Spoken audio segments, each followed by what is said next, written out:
Hello students, welcome back to my channel Pankaj Das commerce. अगर आप लोग को मेरा वीडियो अच्छा लगे तो जरूर इसको लाइक कीजिए, सब्सक्राइब कीजिए और जितना हो सके आप इसको शेयर कीजिए।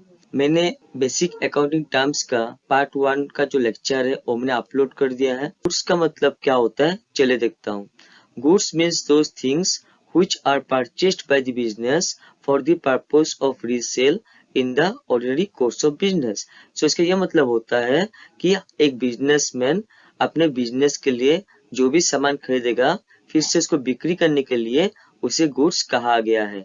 जैसे फॉर एग्जांपल, अगर मेरा कपड़ा का दुकान है और मैं कपड़ा खरीदता हूँ, उसको फिर से दोबारा बिक्री करने के लिए उसे गुड्स कहा गया है। क्लियर। नेक्स्ट जो पॉइंट है वो क्या है, परचेजेस। परचेजेस का मतलब क्या होता है, चलिए देखता हूँ।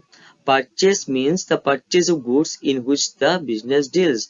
इसका यह मतलब होता है, परचेज का मतलब होता है खरीदना।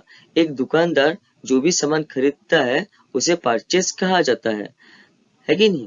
और इसमें अगली चीज क्या बोला, इन विच द बिजनेस डील्स। इसका यह मतलब होता है, जैसा एक कपड़ा का दुकान वो क्या खरीदेगा, कपड़ा खरीदेगा उसको बिक्री करने के लिए। एक कंप्यूटर का दुकान क्या खरीदेगा, कंप्यूटर खरीदेगा उसको बिक्री करने के लिए।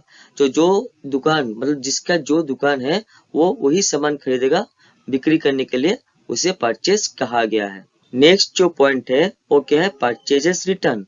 परचेजेस रिटर्न को रिटर्न्स आउटवर्ड भी बोला गया है। सो इसका क्या मतलब होता है, चलिए देखता हूँ। When goods are purchased on credit earlier and if for some reason any of these goods are returned to the supplier, such returns are termed as purchase returns। So इसका मतलब क्या होता है, चलिए देखता हूँ। इसका यह मतलब होता है कि एक दुकानदार जब भी कुछ भी सामान खरीदता है बाकी में, अगर वही सामान में कुछ भी खराबी हो, जैसे सामान का कलर अच्छा नहीं हुआ या सामान फटा है या सामान का क्वालिटी मैच नहीं किया, तो वही सामान वो क्या कर देता है, जिससे वो खरीदा था उसे रिटर्न कर देता है। तो उसको क्या बोला गया है, परचेस रिटर्न। जैसे फॉर एग्जांपल, मेरा एक कपड़ा का दुकान है और मैंने क्या किया, मैंने कपड़ा मिस्टर ए से खरीदा। सो मिस्टर ए से जो मैं कपड़ा खरीदा बाकी में, सो मिस्टर ए को सप्लायर कहा जाएगा। अगर मान के चलिए, अगर मिस्टर ए से हमने जो सामान खरीदा है, अगर उसमें कुछ डिफेक्ट होगा तो मैं सामान किसको घुमाऊंगा, ए को घुमाऊंगा, है कि नहीं। तो उसको बोला जाता है purchase return.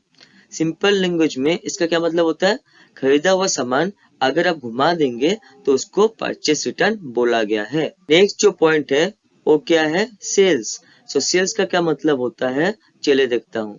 The term sales means sale of those goods which are purchased for the purpose of resale। तो सेल का क्या मतलब होता है, सेल का यह मतलब होता है, अगर कोई दुकानदार सामान खरीदता है फिर से उसको बिक्री करने के लिए, उसे सेल्स कहा गया है। नेक्स्ट जो पॉइंट है वो क्या है, सेल्स रिटर्न। सेल्स रिटर्न को रिटर्न्स इनवर्ड भी कहा जाता है। When goods were sold on credit earlier and if for some reasons any of these goods are returned by the purchaser, such return are termed as sales return। So इसका क्या मतलब होता है, इसका ये मतलब होता है, अगर कोई दुकानदार अपना सामान बिक्री करेगा किसी कस्टमर को और अगर वही कस्टमर वही सामान उसी दुकानदार को घुमा देगा फॉर सम रीजन, जैसे मान के चलिए सामान में डिफेक्ट हुआ या सामान पसंद नहीं आया, उसको सेल्स रिटर्न बोला गया है। इजी लैंग्वेज में सेल्स रिटर्न का मतलब क्या होता है, अगर बिक्री किया हुआ सामान घूम के फिर वापस आ जाता है दुकान में फॉर एनी रीजन, जैसे मान के चलिए सामान फटा है या सामान कलर मैच नहीं हुआ, तो उसको सेल्स रिटर्न बोला गया है। नेक्स्ट जो पॉइंट है वो क्या है, स्टॉक। सो स्टॉक को स्टॉक इन ट्रेड भी बोला गया है। सो स्टॉक का क्या मतलब होता है, चलिए देखता हूँ। Goods which remain unsold on the date of closing of an accounting year is termed as stock। सो इसका यह मतलब होता है, अगर कोई भी सामान मेरा बिक्री नहीं होता है साल का अंत तक, तो उसे स्टॉक कहा गया है। जैसे फॉर एग्जांपल, मेरा दुकान में टोटल 20 लाख का माल है।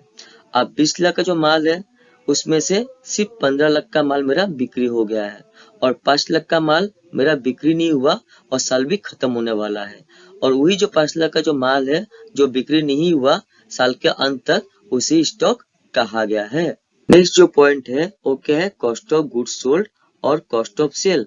सो कॉस्ट ऑफ गुड्स सोल्ड को कॉस्ट ऑफ सेल्स भी कहा गया है। सो इसका क्या मतलब होता है, चलिए देखता हूँ। It is the cost price of goods sold. इसका यह मतलब होता है कि हमने जो सामान बिक्री किया है उसका जो कॉस्ट प्राइस है उसको ही कॉस्ट ऑफ गुड्स सोल्ड कहा गया है। नेक्स्ट जो पॉइंट है वो क्या है, कॉस्ट। सो कॉस्ट का क्या मतलब होता है, चलिए देखता हूँ। Cost means all the expenses that a business incurred for the purpose of earning revenue. For example, salary paid, rent paid, etc.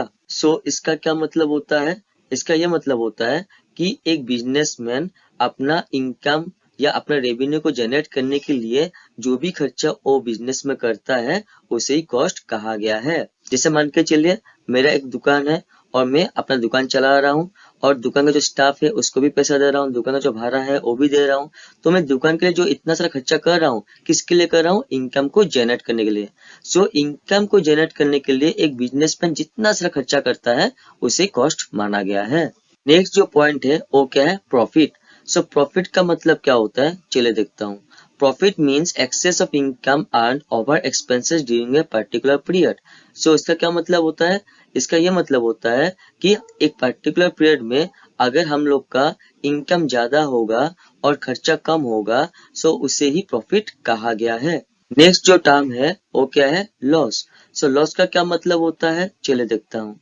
When the expense incurred by business during a particular period exceed the revenue is called loss. इसका यह मतलब होता है किसी एक particular period में अगर मेरा इनकम कम होगा और खर्चा ज्यादा होगा उसको क्या बोला गया है, उसको लॉस बोला गया है। Loss are of two types. Loss दो टाइप का होता है। वन इज नॉर्मल लॉस, पहला क्या है नॉर्मल लॉस जिसको हम लोग कंट्रोल कर सकते हैं, and another is abnormal loss. और एबनॉर्मल लॉस वो लॉस होता है जिसको हम लोग कंट्रोल नहीं कर सकते हैं। जैसे मान के चलिए आग लग गया, भूकंप हुआ है कि नहीं, फ्लड हुआ, ये सब एबनॉर्मल लॉस का एग्जांपल है। और ये सब जो लॉस है उसको हम लोग कभी भी कंट्रोल नहीं कर सकते हैं। क्लियर। नेक्स्ट जो पॉइंट है वो क्या है, ट्रांजैक्शन। सो ट्रांजैक्शन का मतलब क्या होता है, it means exchange of goods and service which are measurable in terms of money. इसका यह मतलब होता है अगर किसी भी सामान को मैं बिक्री करूंगा या कोई भी सर्विस मैं प्रोवाइड करूंगा तो उसके अगेंस्ट में मैं क्या लूंगा, पैसा लूंगा, है कि नहीं। सो पैसा का अगेंस्ट में कोई भी सर्विस या कोई भी सामान आप बिक्री करेंगे या कोई भी सर्विस आप प्रोवाइड करेंगे तो उसको ट्रांजैक्शन कहा गया है।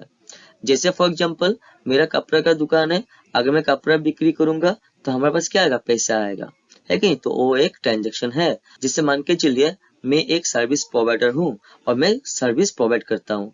अगर मैं किसी को सर्विस प्रोवाइड करूंगा तो उससे मैं क्या लूंगा, पैसा लूंगा। तो जहां में पैसा का लेन देन हो, है कि नहीं, तो उसको ट्रांजैक्शन कहा गया है। आई होप आपको यहाँ तक सब कुछ क्लियर है। तब भी कुछ भी डाउट होगा तो मुझको जरूर कमेंट कीजिए। मैं जितना हो सके आपका डाउट क्लियर करने का कोशिश करूंगा। Thank you, have a nice day.